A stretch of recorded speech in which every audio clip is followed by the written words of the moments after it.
दर्शकों बहुत बहुत प्रणाम। आज भारतीय कैलेंडर में जो हमारी जो शास्त्रीय दिन और वर्ष की गणना के अगर पहलुओं से देखें तो आज एक विशेष दिन है। आज श्रावण मास की शुक्ल पक्ष की सप्तमी है और इस सप्तमी को एक ऐसे महापुरुष का जन्म हुआ था जिन्होंने सनातन धर्म को पुनर्स्थापित करने के लिए उसकी जो कमियां थी उनको दूर करके भारतीयों में एक गौरव का विस्तार करने के लिए जो कार्य किया था उससे पूरा भारतवर्ष अभिभूत है, उससे पूरा भारतवर्ष गौरवान्वित महसूस करता है। वो व्यक्तित्व थे गोस्वामी तुलसीदास, जिन्हें हम रामचरितमानस के रचयिता के रूप में तो जानते ही हैं, लेकिन उन्होंने जो व्यवस्था दी, जिस प्रकार से उन्होंने भारतवर्ष में सनातन परंपराओं को पुनर्स्थापित किया, वो सबके लिए बहुत महत्वपूर्ण है। और आज इस विषय पे, उनके इस जयंती पर्व पे चर्चा करने के लिए हमारे स्टूडियो में एक ऐसे मानस मर्मज्ञ हमारे साथ हैं जो यूं तो भारतीय रेलवे में एक वरिष्ठ अधिकारी के रूप में कार्यरत हैं, लेकिन मानस को जिस बारीकी से उन्होंने अध्ययन किया है और जिस प्रकार से तुलसी साहित्य पे उनकी पकड़ है वो काबिल तारीफ है। आप हैं श्री पवन कुमार मिश्र जी, आपका बहुत बहुत स्वागत है। सर, ये आज का दिवस जो है बहुत महत्वपूर्ण है। गोस्वामी तुलसीदास जी की जयंती है और हम तुलसीदास जी के योगदानों से तो परिचित ही हैं, लेकिन आज के जो आज का विशेष समय है ये श्रावण मास में भी अभी समाप्त हुआ है, अधिक मास या मलमास समाप्त हुआ है और इस मास की जो महत्ता है उस पर हम बहुत चर्चा कर चुके हैं। आप बताएं सर कि तुलसीदास को श्रावण मास के साथ जो उनका जो लगाव रहा है, जो उनका जीवन इससे संबंधित रहा है, आप इसको किस दृष्टि से देखते हैं? श्री रामचंद्राय नमः, श्री रामदूताय नमः, श्री रामभद्राय नमः, नमो राघवाय। पहले तो दूरदर्शन केंद्र गोरखपुर को ढेर सारा साधुवाद और धन्यवाद। सप्तमी तिथि जो श्रावण मास की है, वैसे तो हम सभी के लिए, हिंदुओं के लिए, सनातन धर्मियों के लिए एक पर्व के रूप में है। हम सब इसको बहुत हर घरों में उस दिन पूजा के रूप में मनाया जाता है, लेकिन विशेष रूप से जो आज चर्चा का हम लोग का केंद्र है वह यह है कि आज पूज्यपाद गोस्वामी तुलसीदास जी की जयंती है। आज ही के दिन उनका जन्म नहीं कहेंगे, हम तो यूँ कहेंगे कि उनका अवतरण हुआ था, अवतार हुआ था। जी जी जी। तो विशेष रूप से तो हम इस उपलक्ष्य में भी इस श्रावण शुक्ला सप्तमी को हम सब मनाते हैं और 1554 विषय कालिंदी के तीर, श्रावण शुक्ला सप्तमी, तुलसी धरो शरीर, ऐसा आया है, गोसाई चरित में भी ऐसा आया है। जी जी। तो विशेष रूप से यह महत्व है कि हम उनके उस पे मनाते हैं और हम लोग इसी पे केंद्रित करें तो राजापुर में उनका जन्म हुआ, जैसा कि हम सब जानते हैं कि बचपन में। हालांकि उनके जन्म के स्थानों के बारे में भी थोड़ा सा विवाद है कि कहा जाता है कि सूकर क्षेत्र में, सोरो में, एटा के पास उनका जन्म हुआ, लेकिन जो मेरा निजी मत है, जो मैंने देखा है और उसके संकेत श्री रामचरितमानस जी में भी मिलते हैं, जी जी। तो उससे मेरा मंतव्य ये है कि राजापुर जो यमुना जी के किनारे स्थित है, वहाँ उनका जन्म स्थान था और मैं व्यक्तिगत रूप से वहाँ गया भी। जी जी। वहाँ पे एक हनुमान जी का मंदिर है, मुझे भी दर्शन का वहाँ सौभाग्य मिला। इसलिए भी मानस में संकेत आता है कि जब अयोध्या कांड में प्रभु श्री राम अपनी वन यात्रा में यमुना के पार जाते हैं तो वहाँ पर एक तापस प्रसंग आया है। जी जी। और पूज्यपाद ने लिखा है कि ते ही अवसर तापस एक आवा और तेज पुंज लघु बयस सुहावा, कवि अलखित गतिवेश विरागी और मन क्रम वचन राम अनुरागी। वो तपस्वी कौन था इसका कहीं कोई नाम नहीं मिलता है, फिर वो कहाँ चला जाता है यह भी नहीं मिलता है। कवि अलखित एक तो इसका अर्थ ये होता है कि कवि अर्थात कवि तुलसीदास जी उसके बारे में नहीं जानते हैं, अथवा तो वह कवि था और अपने बारे में बताना नहीं चाहता था। तो ये जो प्रसंग है इसके बारे में संतों का भी, विद्वानों का भी ये मत है, यह पुष्ट करता है कि यह पूज्यपाद गोस्वामी तुलसीदास जी का समाधि अवतार है। जब वहाँ से उनके जन्म क्षेत्र से भगवान प्रस्थान कर रहे होते हैं तो उस समय वो प्रकट होते हैं कि भाई मेरे क्षेत्र से भगवान जा रहे हैं तो मुझे प्रणाम करना चाहिए समाधि में। तो इससे पुष्ट होता है कि उनका जन्म राजापुर में हुआ है, हाँ, जो बांदा जिले में, जो बांदा जिले में है, चित्रकूट के पास है। और मैं भी उनके जन्म के दर्शनार्थ वहाँ पे गया, एक बार मैं दर्शन करके आया, जो जमुना नदी के किनारे है। जी। तो और भी बचपन के बारे में कहते हैं कि तुलसीदास का जन्म मूल नक्षत्र में हुआ और जन्मते के साथ उनकी माता जी उन्हें छोड़कर चली गई। और विडंबना ये कि उनकी माता जी के देहांत से उनके पिता इतने दुखी हुए कि उन्होंने इस पुत्र को ही अशुभ माना अपने लिए और उन्होंने त्याग कर दिया। तो त्याग की जो स्थिति बनी, कि कहते हैं ना कि जब जीवन संघर्ष बन जाता है तो उसी से तप के मनुष्य बनता है और उसी से उसमें तमाम गुण आते हैं जी। तो ये जो उनको जो त्याग की स्थिति मिली, अकेलापन मिला और बड़ी गरीबी में, निर्धनता में, वो बिल्कुल जैसे कोई लावारिस बच्चे की तरह उन्होंने अपना बचपन देखा। इस जीवन की जो जो तकलीफें थी, तुलसी को तुलसीदास बनाने में या गोस्वामी तुलसीदास बनाने में इस संघर्ष गाथा की क्या भूमिका रही होगी? देखिए, बचपन तो उनका इतना कारुणिक बीता है कि जब उनके बचपन को पढ़ेंगे तो हमेशा नेत्र जो है कि अश्रुपात करने लगते हैं। और बचपन में उन्होंने तो खुद ही लिखा है कि जायो कुल मंगन बधावनो बधायो सुनी, भयो पाप परिताप जननी जनक को, कि जब मेरा जन्म हुआ तो बाजा बजने के स्थान पे मेरे माता पिता को कष्ट हुआ और माँ कुछ समय बाद ही चल बसी। और अभुक्त मूल, वैसे तो 6 नक्षत्रों को मूल माना जाता है, गंडांत कहा जाता है, जिसको अपने तरफ सतैसा शब्द का प्रयोग किया जाता है, बच्चा सतैसा में पड़ जाता है। लेकिन ज्येष्ठा और मूल, इन दोनों की संधि को अभुक्त मूल कहते हैं। उसमें उनका जन्म हुआ था। उनके पिताजी जो आत्माराम दुबे थे वो ज्योतिषी थे और उन्होंने जब देखा कि ये बच्चा अभुक्त मूल में जन्म हुआ है तो ये परिवार के लिए, माता पिता के लिए बड़ा कष्टकारी है, तो त्याग कर दिया उन्होंने। और बचपन तो उनका जैसा कि उन्होंने कहा है कि जायो कुल मंगना, माने ऐसे परिवार मेरा जन्म हुआ कि जो बहुत विपन्न परिवार था, संपन्न परिवार नहीं था। और आगे उन्होंने लिखा है कि बारे ते ललात बिललात द्वार द्वार दिन, पायो हो चारी फल चारी ही चनक को। मैं बचपन में, मेरा लालन पालन चुनिया नाम की दासी थी, उसके बाद पार्वती अम्मा एक थी, वहाँ भेज दिया गया और पार्वती अम्मा भी 5 साल की उम्र में चल बसी। ये उनके ऊपर दुखों का पहाड़ टूटा। और जब मैं दरवाजे भोजन के लिए घूमता था तो यदि कोई 4 चने के दाने मुझे दे देता था भिक्षा में तो लगता था कि मुझे धर्म, अर्थ, काम, मोक्ष, ये चारों पुरुषार्थ प्राप्त हो गए हैं। इस विपन्नता में उनका समय बीता।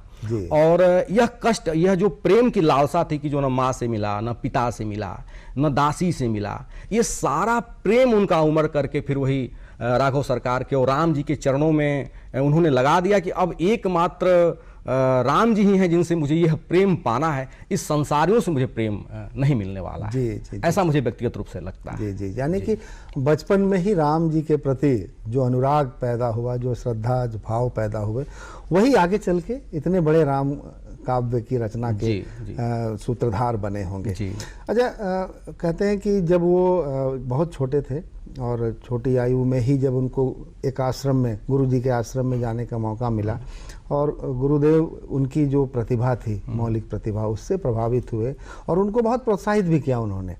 और बहुत छोटी उम्र में ही उन्होंने रामलला नहछू जैसी आरंभिक काव्य रचना उन्होंने प्रस्तुत की थी। उसके बाद जो प्रसंग आता है, जो बहुत महत्वपूर्ण प्रसंग है कि विवाह सूत्र में वो बन जाते हैं और विवाह बंधन में ऐसा कहते हैं कि इतने उसमें रम जाते हैं कि शायद ईश्वर से उनको थोड़ा सा जो अनुराग था उसमें कुछ कमी आई होगी। और फिर वो क्रांतिकारी जो रत्नावली की जो फटकार है, जिसने उनके जीवन में आमूलचूल परिवर्तन कर दिया, उनके विचारों में आमूलचूल परिवर्तन किया। कुछ उस प्रसंग की चर्चा करेंगे। जी, विवाह तो उनका हुआ ऐसा पाया जाता है, मूल गोसाई चरित में भी आया है। संत बेनी माधवदास जी ने उसके बारे में लिखा है। और रत्नावली जी आदरणीय दीनबंधु पाठक जी की पुत्री थी और उनसे उनका विवाह हुआ। और देखिए, जब मैंने अभी कहा कि बचपन से जिस व्यक्ति को प्रेम मिला ही नहीं, न माँ का मिला, न पिता का मिला, न पालने वाली का मिला, तो व्यक्ति प्रेम कहीं न कहीं ढूंढता है। यह जीव जो है वह प्रेम का भूखा है। तो विवाह के बाद उन्होंने अपने पत्नी से प्रेम चाहा। हालांकि यह बात आती है, जैसा कि लोग कहते हैं कि वो चले गए, यमुना पार किया उन्होंने और सर्प को रस्सी पकड़ा और बरसात की रात थी और उस समय रत्नावली ने उनकी पत्नी ने उनको डांटा कि जो प्रीत हमारे इस चर्ममय शरीर के साथ आप दिखा रहे हैं, यदि आप भगवान के चरणों में लगा दें तो आपका उद्धार हो जाएगा। मैं व्यक्तिगत रूप से, मतलब ये मेरा निजी मत है, मैं इससे सहमत इसलिए मुझे नहीं लगता है कि इतने बड़े संत और मनीषी इस तरह की काम भावना से ग्रसित नहीं हो सकते। इस तरह की कथा एक कृष्ण शाखा के संत हैं बिलोमंगल जी, उनके साथ भी सुनी जाती है। एकदम मिलती जुलती कथानक उनके साथ भी आता है कि वो भी अपनी पत्नी के साथ ऐसे जाते हैं और मरे हुए सांप की रस्सी के सहारे जाते हैं, उनकी पत्नी फटकारती हैं और फिर वो अपने आँखों को भी फोड़ लेते हैं और कृष्ण भगवान की भक्ति में लीन हो जाते हैं। तो ये बिलोमंगल से मुझे लगता है कि कभी कभी कहीं कहीं बिलोमंगल जी की जो कथानक है इसको पूज्यपाद गोस्वामी तुलसीदास जी के साथ भी लगा दिया गया है। लेकिन फिर भी मान भी लिया जाए तो यह एक टर्निंग पॉइंट था उनके जीवन में, जहाँ से वो फिर निकलते हैं और काशी और अवध की तरफ प्रस्थान करते हैं। और फिर वो अब ये कि बस इस संसार से मुझे अब प्रेम की कोई आवश्यकता नहीं है, एकमात्र अब हमारे प्रेम के चातक हमारे प्रभु श्री राम हैं और मानस की तरफ फिर उनका प्रस्थान होता है। प्रभु श्री राम के प्रति तो जो भावना थी वो थी ही, और इस कार्य में उनके सहायक बने, बल्कि उनके मार्ग प्रशस्त करने वाले बने हनुमान जी। बिल्कुल। और हनुमान जी को उन्होंने साधा, हनुमान जी से विनती की और अपनी सारी व्यथाएं हनुमान जी को सौंपी हैं उन्होंने। बिल्कुल बिल्कुल। और हनुमान जी ने ही उनको राह दिखाई है। तो कुछ बताएं कि हनुमान जी के साथ जो उनके संबंध थे, क्योंकि हमें रामचरितमानस तक पहुंचना है, लेकिन उससे पहले हनुमान जी की जो कृपा रही है उनके ऊपर, कुछ उस पर कुछ प्रकाश डालें। हनुमान जी की तो उन पर अतिशय कृपा कही जा सकती है, इसलिए कि जब उनको शरीर में कष्ट होता था, मन में कष्ट होता था, तो हमेशा वो श्री हनुमान जी को स्मरण करते थे। और ऐसा जनश्रुति है, कहा जाता है कि श्री हनुमान चालीसा जी की जो रचना हुई उसके पीछे भी हनुमान जी ही थे। उनको उनके चमत्कारों और सुनते सुनते अकबर ने उनको अपने यहाँ बुला लिया और कहा कि भाई आप हमको प्रभु श्री राम का दर्शन करवाइए। तो पूज्यपाद ने कहा कि भाई ऐसे भगवान के दर्शन नहीं हो सकते, तो उन्होंने बंदी बनवा दिया, कारागार में डलवा दिया। वहीं बैठ करके उन्होंने श्री हनुमान चालीसा की रचना की और जो हनुमान चालीसा का पूर्ण हुआ उस समय हजारों बंदर आकर के उस कारागार के ऊपर हमला कर दिए, धावा बोल दिए। और मंत्रियों ने जब कहा कि भाई ये संत हैं और आपको इनको छोड़ना चाहिए, फिर उनको कारागार से छोड़ा गया। तब जा कर के वो सारे बंदर वहाँ से गए। फिर अकबर ने भी उनको सिद्ध संत माना और उनकी ख्याति चारों तरफ फैल गई। और उन्होंने हनुमान चालीसा में कहा ही है कि श्री गुरु चरण सरोज रज निजमन मुकुर सुधार और वर्णव रघुबर विमल यश जो दायक फलचार, कि आप ही मेरे गुरु हैं। वैसे तो मानस में उन्होंने गुरुपितु मातु महेश भवानी और प्रणव दीन बंधु दीन दानी भगवान शंकर को अपना गुरु माना है। लेकिन हनुमान जी भी शंकरा अवतार हैं, शंकर स्वयं केसरी नंदन। ये सुवन नहीं है, स्वयं केसरी नंदन है। ऐसा हनुमान चालीसा में आया है, प्राचीन प्रतियों में आप देखेंगे तो पाएंगे जैसा उन्होंने कहा है। इसके अलावे उनके जीवन के उत्तर काल में एक बार उनको मैं बताऊं कि वात रोग हुआ और बाह में बहुत पीड़ा हुई और तब के वैद्य और आयुर्वेद और तमाम दवाएं जो थी वो निष्फल हो गई, व्यवस्थाएं सब हो गई। तो फिर उन्होंने हनुमान बाहु की रचना की। जी। और हनुमान बाहु काफ़ी सुंदर और बड़ा ग्रंथ है।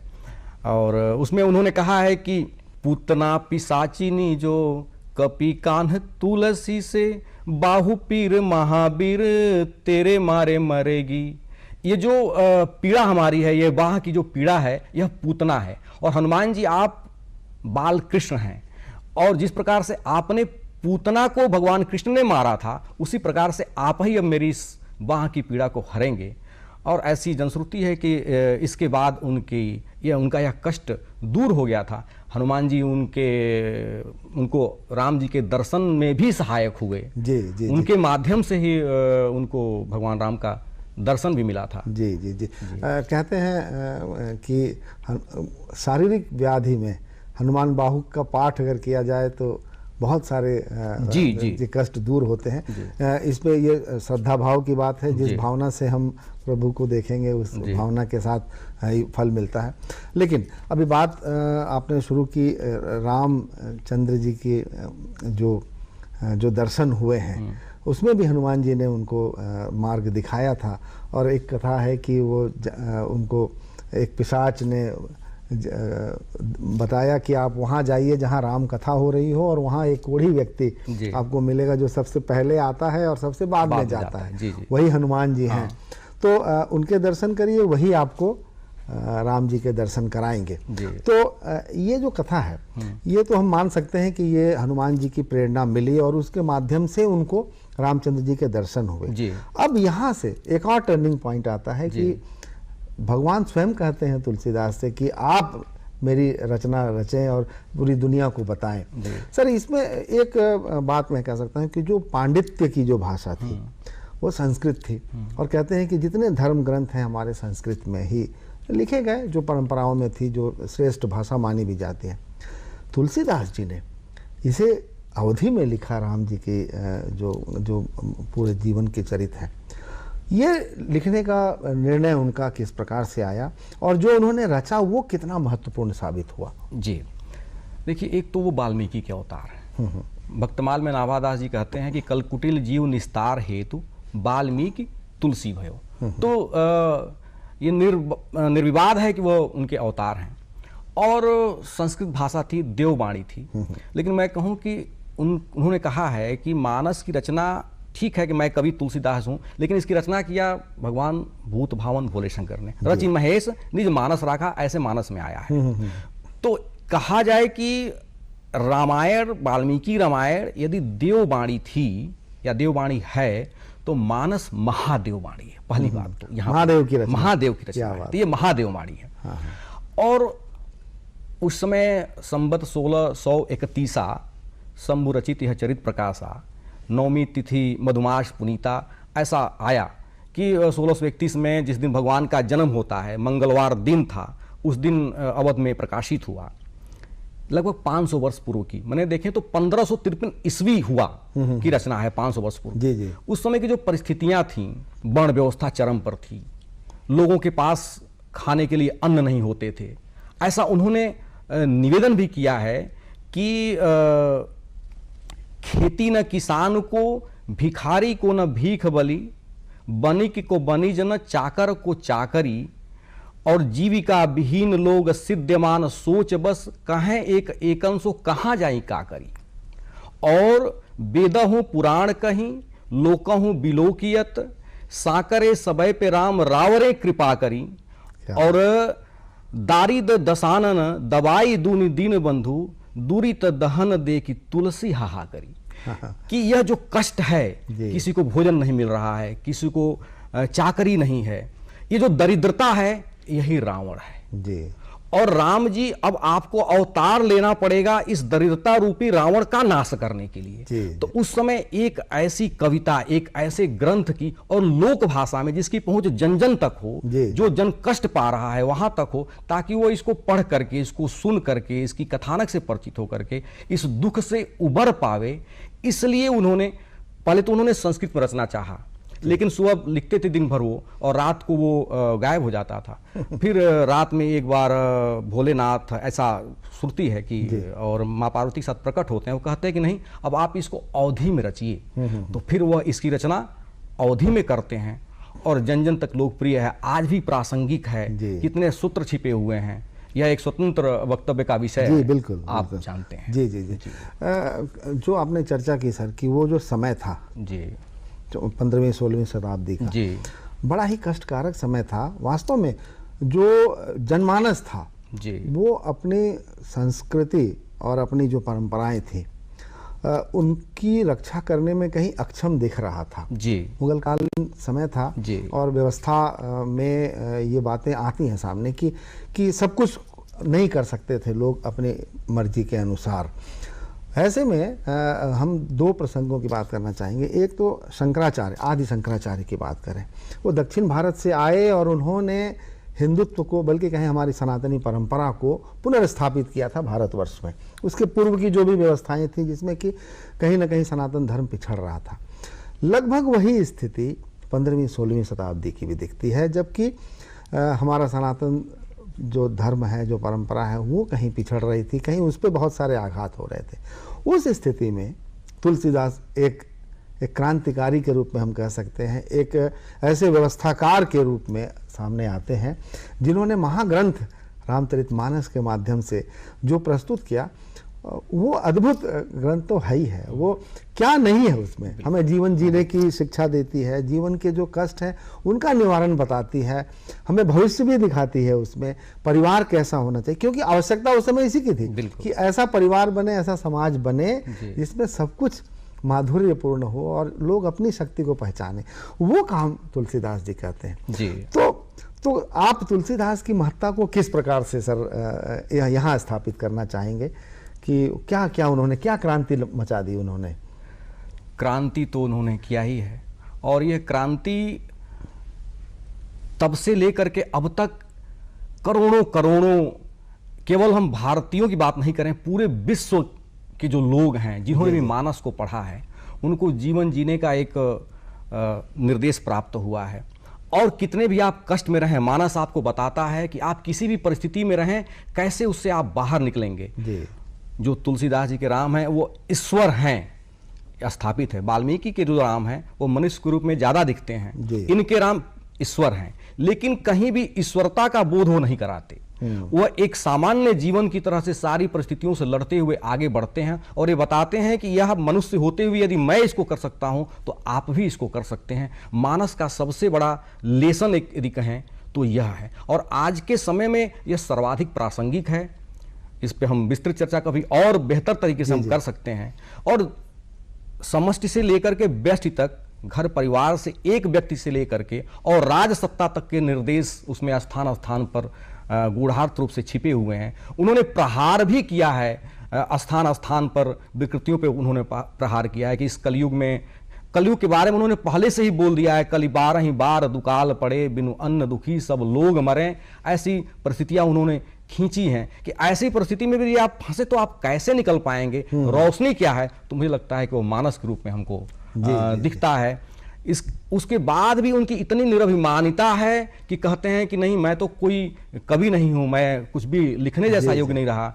एक मुझे स्मरण आ रहा है कि पंडित चंद्रशेखर मिश्र है भोजपुरी के कवि, उन्होंने, अब तो नहीं रहे, उन्होंने कहा उनके बारे में कि जैसे बाबा ने कहा कि सत्य कहूं लिखी कागज कोरे, मुझे कुछ लिखना नहीं आता, तो उन्होंने कहा कि भाई हाथ रामायण मानस तोरे और काहे बदे लिखले बबवा, कि सत्य कहूं लिखी कागज कोरे, पिए लगे सब जिए लगे सब, आखर आखर अमृत बोरे। इसके एक एक अक्षर में अमृत है। जी। फिर भी आपने कह दिया कि सत्य कहूं लिखी कागज कोरे, तो यह अमृतमय ग्रंथ है। बिल्कुल जी। तो चलते चलते हमारे बाबा गोस्वामी तुलसीदास जी के लिए क्या कहेंगे? अद्भुत रचनाकार तो है ही हैं, जितनी रचनाएं उन्होंने लिखी हैं, हनुमान चालीसा, श्री रामचरितमानस, कवितावली, दोहावली और तमाम ग्रंथ हैं। एक कवि के रूप में, एक व्यवस्थाकार के रूप में और एक ईश्वर के परम भक्त के रूप में आप उनको किस समग्र रूप से कितना महान मानते हैं? देखिए, महान तो बहुत हैं और अपने आप को वो महान बिल्कुल नहीं कहते कि मेरे अंदर कोई कवित्व विवेक एक नहीं मोरे, है ही नहीं। लेकिन जो उन्होंने मानदंड स्थापित कर दिया है, मुझे लगता है कि पंचम वेद है। और ऐसा वह नहीं कहते, मुस्लिम कवि रहीम कहते हैं कि हिंदुओं को रामचरितमानस विमल संतन जीवन प्राण, और हिंदुओं को वेद सम यवन ही प्रगट कुरान। हिंदुओं के लिए यह वेद है तो अन्यों के लिए कुरान के समान पवित्र है, ऐसा यह मानस है। और आज इस सप्तमी के अवसर पर, श्रावण शुक्ल उनकी जयंती के अवसर पर, मैं गुरुमुखी 2 पंक्तियों से श्रद्धा सुमन अर्पित करना चाहूँगा कि हे चित्रकूट के प्राण तुम्हारी जय जय हो, हे संस्कृति के आह्वान तुम्हारी जय जय हो, हे चित्रकूट के प्राण तुम्हारी जय जय हो, हे चित्रकूट के प्राण तुम्हारी जय जय हो। तुमने मृत भारत को नौ अमृत पिलाया, तुमने जन जन मानस को अमृत पिलाया, हे गुण गण ज्ञान निधान तुम्हारी जय जय हो, हे कालजयी युग दृष्टा बाबा तुलसी, तुमको पाकर वसुधा हुलसी हुलसी हुलसी, तुमको पाकर वसुधा हुलसी हुलसी हुलसी, हे मानवता वरदान तुम्हारी जय जय हो, हे चित्रकूट के प्राण तुम्हारी जय जय हो, हे संस्कृति के आह्वान तुम्हारी जय जय जय हो। क्या बात है। वास्तव में संस्कृति के आह्वान तो है ही हैं, संस्कृति के उन्नायक हैं, संस्कृति को एक मार्ग दिखाते हैं। आधुनिक जीवन शैली जो जिस प्रकार से भौतिकता के चपेट में है और भौतिकता ने बहुत कुछ कष्ट भी दिए हैं, उसमें अगर हम मानस को अपनाते हैं, मानस में जो गोस्वामी जी ने जो राह दिखाया है अगर उनको अपनाते हैं तो निश्चित है कि हमारा जीवन तो सफल होगा ही, इस पूरे संसार का भी जीवन सफल होगा। पवन जी, आपने इतनी अच्छी चर्चा की, मन तो नहीं भरा, हम और चर्चा करना चाहते थे लेकिन हमारा समय सीमित है। आपका बहुत बहुत धन्यवाद। जी धन्यवाद, प्रणाम।